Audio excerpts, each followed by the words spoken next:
Do you remember the first gun that you bought for Airsoft? Maybe you haven't gotten that far yet, but in either case, you might be picturing something like this in your head. Sure, they're a cheap option when you're just starting out, but is the old saying still true, that you get what you pay for? I mean, surely we can make something decent out of one of these springers, right? Well, spoiler alert, yeah, we can. Now, first off, we need to figure out how this thing is performing to determine if we're actually making progress in the right direction. Now, the box for the gun claimed it was able to fire at 350 feet per second with .12s loaded, but right out of the gate, it's clear we've got some work ahead of us if we want to reach even that speed. Now, we're not chasing down any specific numbers in terms of performance, we just want to make this rifle more fun and effective to use and maybe inspire some of you to do the same. Now, this is a good time to mention that seeking power upgrades in guns like this, where virtually everything is plastic, can quickly end up with you having a new wall display instead of an epic rifle. So use your best judgment if you decide to do any of these mods, because all these moving pieces are not going to be loving the new pressure being put on them, I can promise you that. But with that being said, let's make a beast out of this thing.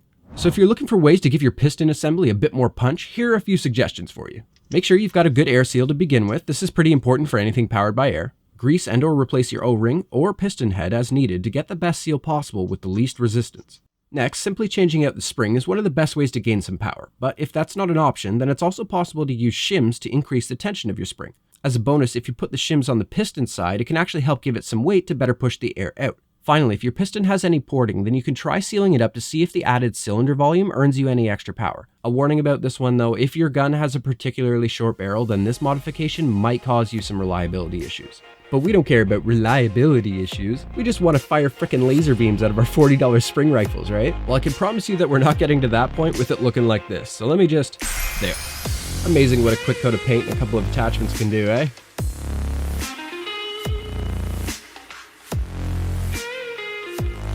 I don't know about you, but I was thinking about calling this one the AU-16.